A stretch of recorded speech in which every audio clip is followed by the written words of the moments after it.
Well, I gave it my best try. I played the Warhammer 40K Dark Tide pre-order access, whatever they want to call it. I guess it was because it was at 3 o'clock in the morning that the servers were working properly, and I was having a very different experience than I was this morning when I tried to play it and it didn't function. Now, if you've been following the channel for any length of time, then you know that I have talked about this problem to death, and I don't know, I'm already in a just absolute awful mood. So this is not going to be the type of review that's going to be any sort of different than any of the others. So instead of harping on and on about the same thing over and over again, instead I'm going to show you the review that would have come out had the game and the software worked the way that it was supposed to work, which it didn't. But first, I'm going to get out of the way that no, I do not recommend that you spend an hour and a half getting this garbage to work, and it isn't worth your money or your time. So, without any further ado, here's what would have come out had the game worked the way that it was supposed to.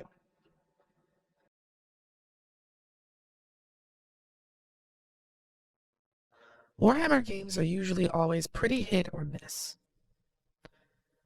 So I have to say that Warhammer 40K Darktide absolutely knocks it out of the park. Holy cow, that game is crazy. This is really more of a first impressions video than anything else, but I have to say, absolutely fantastic job. Really, really fun. It's slow and it's heavy. Everything that you do in that game has some serious weight to it. All of the swings on your melee attacks, all of your like footsteps, you're trudging around. It is like deliberate and it is satisfying. There's a lot of different ways that they've gone and implemented player feedback. And when I say player feedback, I mean like I won't say that it's camera shake, but just there are very subtle things that they do, like changing the animations and staggering them to make it really feel like you're putting extreme effort and strength into all of your swings, and when you're reloading your weapon, it's not like a floaty, dainty little, oh, let me just pull the slide back. No, you're slapping and pulling and ripping at your gun to get it reloaded as quick as you can, and it feels so good. All of the weapons are curated to kind of fit the volume of enemies that you're encountering, because a lot of the times with these sort of horde shooter games, you'll get a weapon that's like, yeah, this would work in like a competitive first-person shooter sort of environment where you're like trying to hit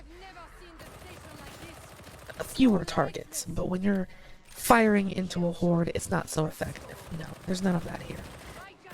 All of the weapons felt like the perfect fit, having to deal with enemies in large, overwhelming numbers. Rapid fire, punch through, spray, like the spread of different things. And that the same can even be said about the melee weapons, because your swings aren't designed to hit a single target. They're meant to hit a cone in front of you. And that kind of encourages you to swap between your weapons in order to, one, conserve ammo, and two, because bringing down your axe on the head of a weird, corrupted zombie feels fantastic. Absolutely well done. This game is a little bit of Left 4 Dead 2, or Left 4 Dead in general, it doesn't really matter. And I'm not really sure, but you're not on the fly changing your equipment, but in between missions, you're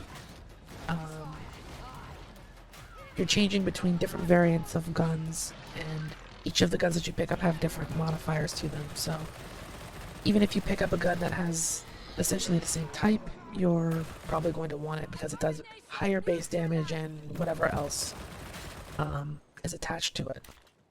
Obviously, the harder missions, the better the drops, and completing side objectives will earn you bonus money, that you can spend at a vendor whose inventory regularly changes.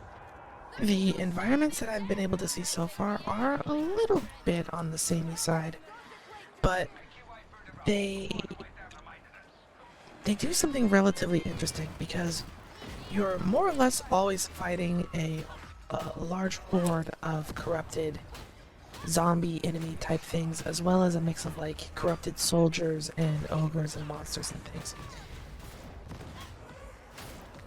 The environments are complex but easy to navigate, and that's important to note because if all of the enemies were coming down the same hallway, it would be boring.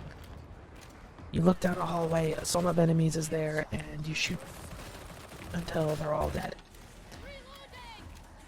Darktide isn't like that because enemies are coming from vents that are above you. They're crawling up from cliffs and ledges on bridges and things like that. And it really feels like you're inside of an infestation and that enemies can come at you from anywhere at any time.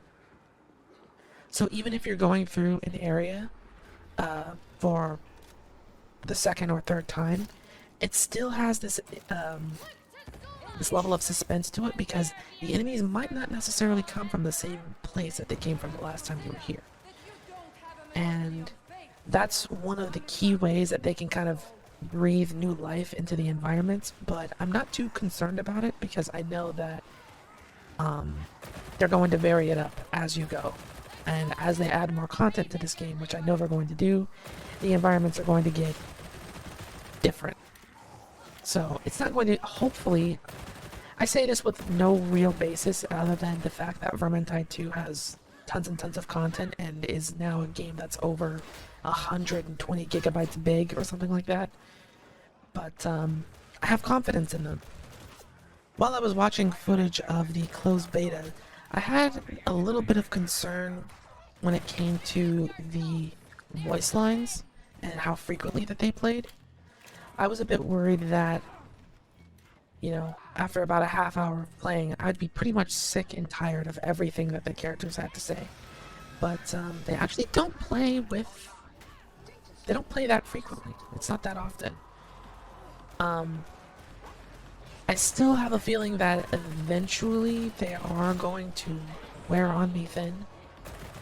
But that's going to depend on how much I play the game and how many of those different voice lines there are. Because, unfortunately, they don't really add too much to the experience. I mean, half the time I'm way too busy cutting something's head off to really pay attention to whatever tiny, insignificant bit of lore our characters are bantering about. Not to mention that it's kind of weird that they're so not carefree, but the tone that the characters have when they speak to each other, the different backgrounds of the characters that you create, how they interact with the other players is a little bit odd, and it makes it a little, it's hard to take it seriously because you are in a underdog situation. You're a prisoner and the higher ups of the Imperium do look down on you and they think that you're quite insignificant and expendable. So for them to kind of lightheartedly go back and forth is a little bit weird, but we'll see. It's too early to make a judgment call on it now. I'm just a little worried about it. So it's something to keep in mind that if you're the type of person who really doesn't like to hear too much dialogue, you might want to turn that off in options. The controls are relatively straightforward, but I will say there was one control for revving up certain melee weapons, and it was like mouse icon, scroll wheel, and the number 5 key. I don't know what that is. I was able to change it to a key that I was familiar with, but when I set the default back to normal, just to kind of satisfy my curiosity, I wasn't able to figure out what I was supposed to do to trigger that. I still have no idea what button the default for that is supposed to be, so I just changed it to something that I knew and kept it moving. It's weird because